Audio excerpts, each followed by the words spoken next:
Right, Jess, I thought I'd do a little video. I think you probably have got your ESC by now, that you're going to try and use to control a brushed DC motor to control your gear that requires this reverse polarity. I've got a similar ESC. I bought a cheap one from eBay. I think it's about £3 or something, maybe a tenner, I don't know. And I'm just going to show you how to. You may have sussed all this out yourself. So I'm just going to go through how I would set this up to control your landing gear. And to pretend to be a landing gear, I've got this 12-volt DC motor here. And firstly, I've just got this rigged up. This is just a simple breadboard that allows me to apply different voltages, but I've got 12 volts output from this power supply, so that's kind of pretending to be my main onboard battery power supply for my landing gear. I don't know exactly what the spec of your DC motor is, but you may be able to just run that from your receiver battery. So I'm going to plug that in here, and that should give me power to the electronic speed controller. And if I then plug in this, I've got another little 5-volt power supply, so this would be your receiver battery effectively. If I plug that in over here,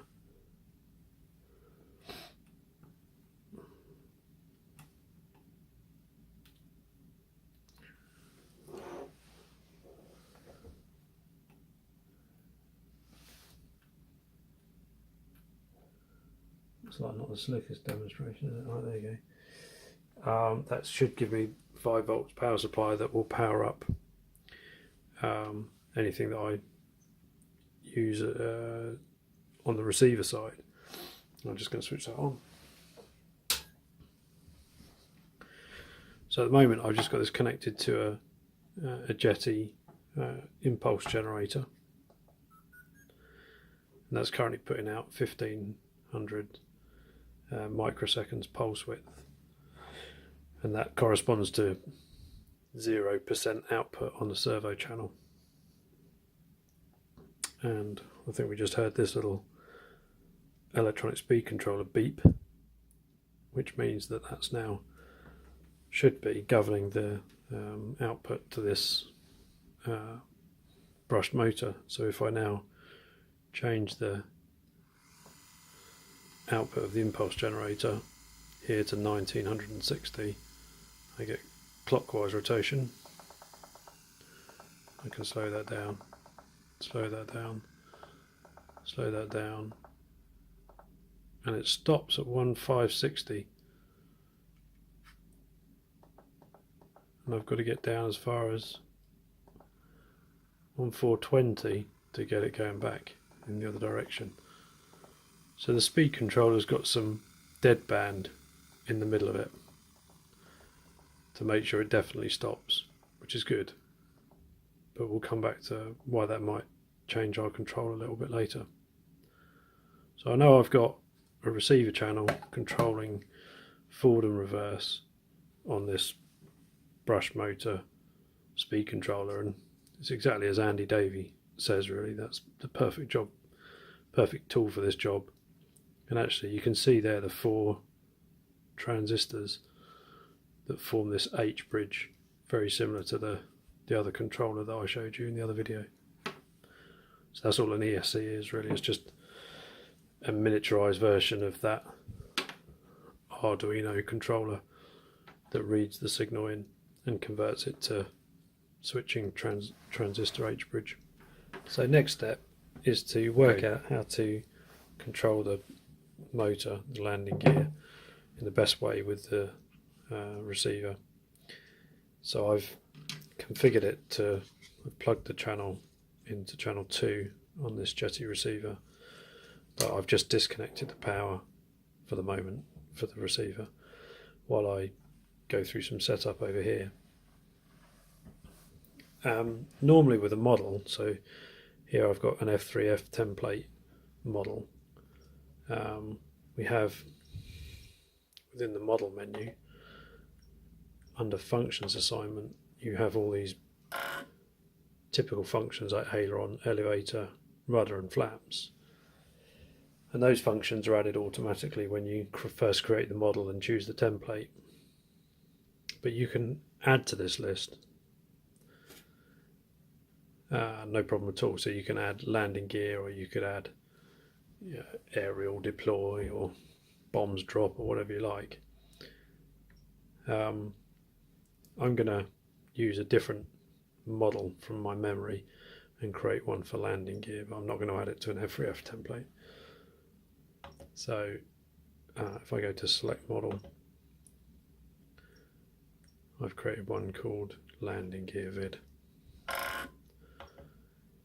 And this landing gear vid, the template I've used is just a general template, so it hasn't created any functions at all associated with this model.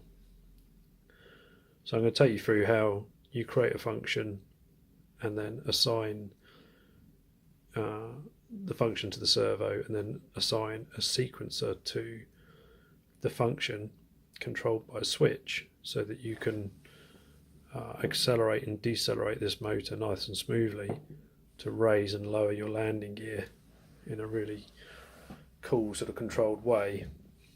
And maybe your limit switches will only be used if something goes wrong. So on this landing gear model, I click menu and come down to model, functions, assignment. I'm going to add a new function, and you would do this for your model too. I'm going to call it gear.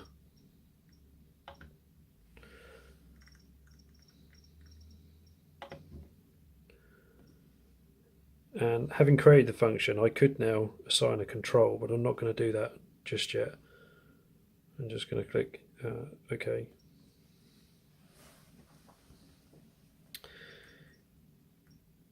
If I then escape out of this menu and come into Advanced Properties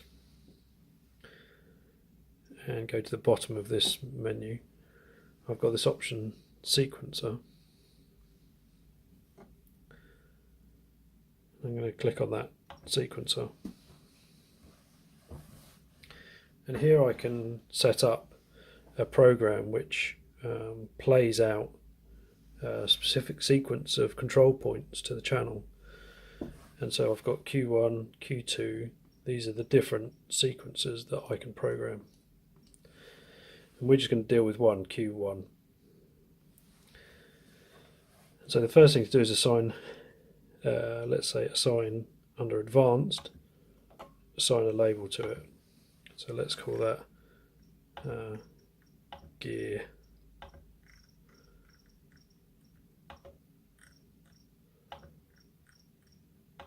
seq or something like that. And we're not too worried about this overwrite channel, forget about that. The type of path we want is asymmetric, because we want it to go in one direction with gear going up and the other direction with gear going down. We don't want it to cycle, we do want it to always finish. So asymmetric, no cycling, always finish, give it a name. Okay.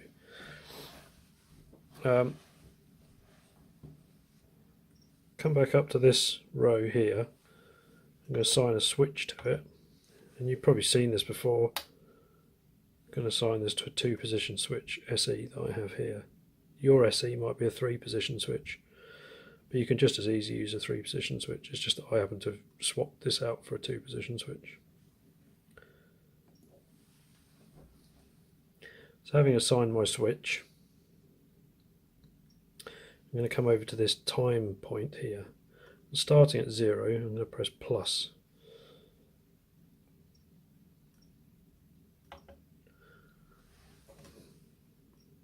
And I should get a little round circle on the screen there. It's quite, maybe a bit difficult to see, but there's a little round circle that's arrived at the 0 seconds point. I'm then going to increase my time by a second to 1 second and press plus again. I get a second little circle. Go to 2 seconds, press plus. 3 seconds, press plus. Might even go crazy, go to 4 seconds, press plus. So those are my time points on my sequencer.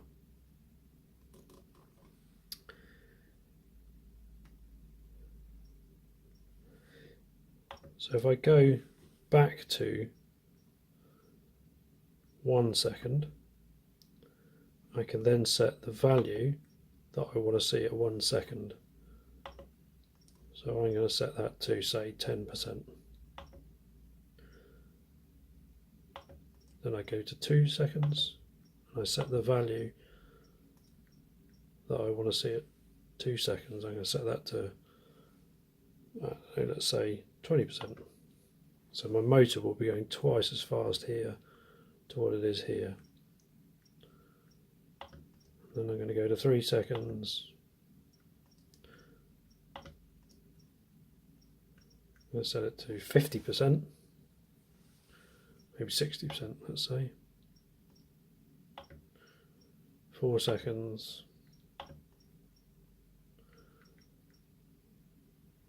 Let's say we're at 30%.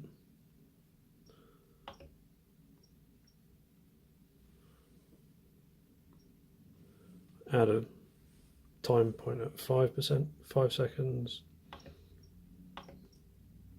and bring it back down to 0. So that's now my sequence. And if I trigger it by pressing this switch up, you'll see that it plays out over 5 seconds. And when I press the trigger down, it does nothing because I haven't set the sequence up for the down-going switch. So that's the asymmetry. So I can essentially do the same thing now by going to 1 second, 2 seconds, 3 seconds and 4 seconds and 5 seconds. So at 1 second, maybe this is now when I'm putting the gear back up again.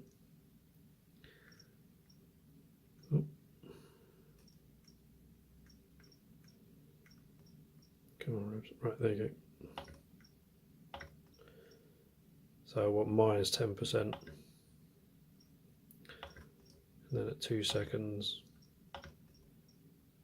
minus 20%, let's say. Or maybe minus 30%, be different.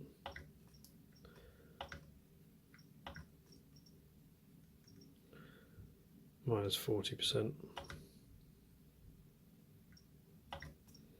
4 seconds. Minus 10%, not really slow.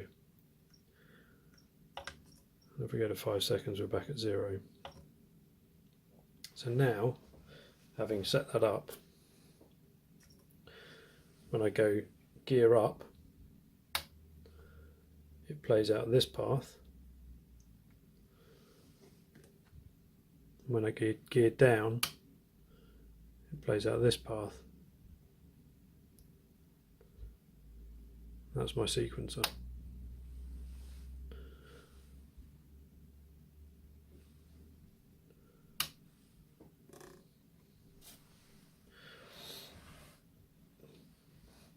So if we click OK on there, so remember Q1 is our gear sequence.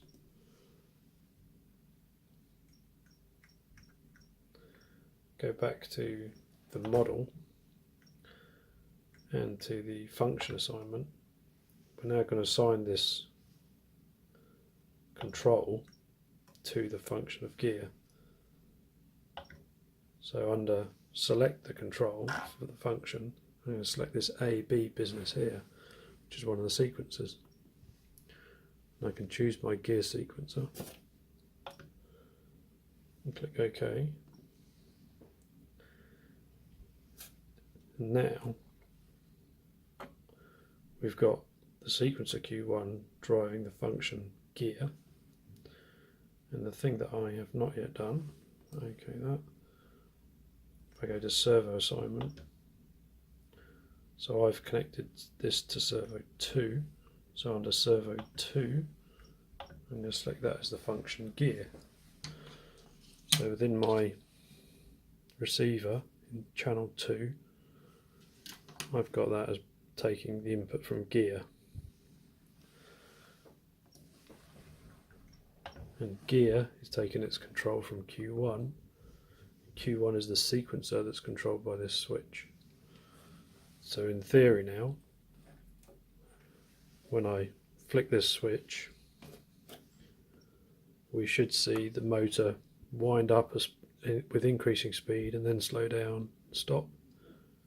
And when I go back the other way, it should go in the reverse direction under a different speed profile.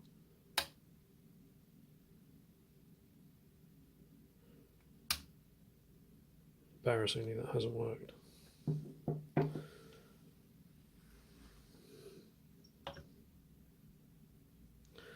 That hasn't worked because I haven't switched on the receiver. Brilliant.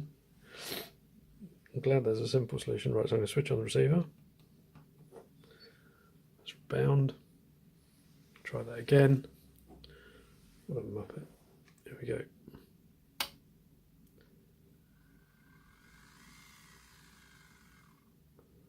Obviously the amount of rotations here and the amount of rotations you have won't necessarily be the same.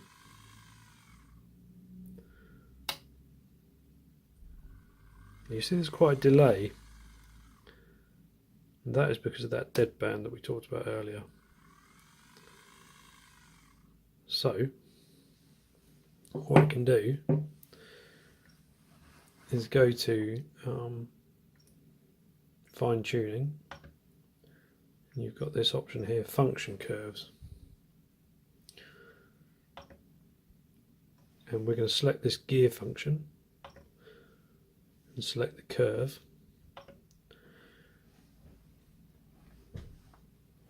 and instead of this being a linear function, we're actually going to compensate for the deadband in the middle of the electronic speed controller.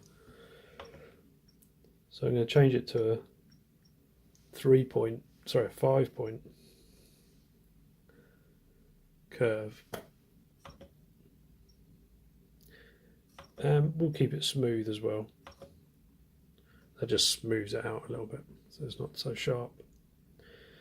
Now I'm going to cycle across, but I'm going to bring this point, I'm going to bring that right in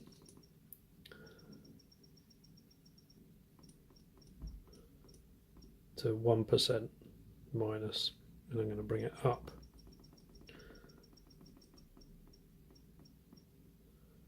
to 20%. And what that means is that as soon as the sequencer sees anything less than -1, it'll immediately output -20, and that'll overcome the deadband of the speed controller. And I can do exactly the same in the positive direction to 1%. Right, so I got interrupted. Shush, that happens. Right, so I'm going to take this point down to 20%. So now what that means is any output more than 1% from the sequencer will then be relinearized from 20%. And so if I do the sequencer now, we get much less deadband.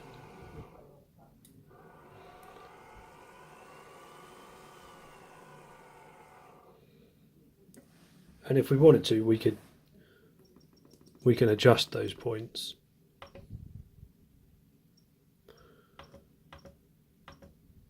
If we felt it was necessary to compensate even more for the deadband, and you'll get an even faster response from the motor.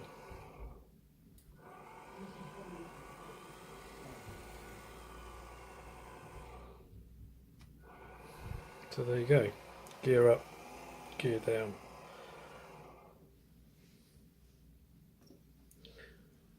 Using a sequencer, using the speed controller, and using an additional function with the curve set to compensate for the ESC deadband. I hope that's useful. Cheers.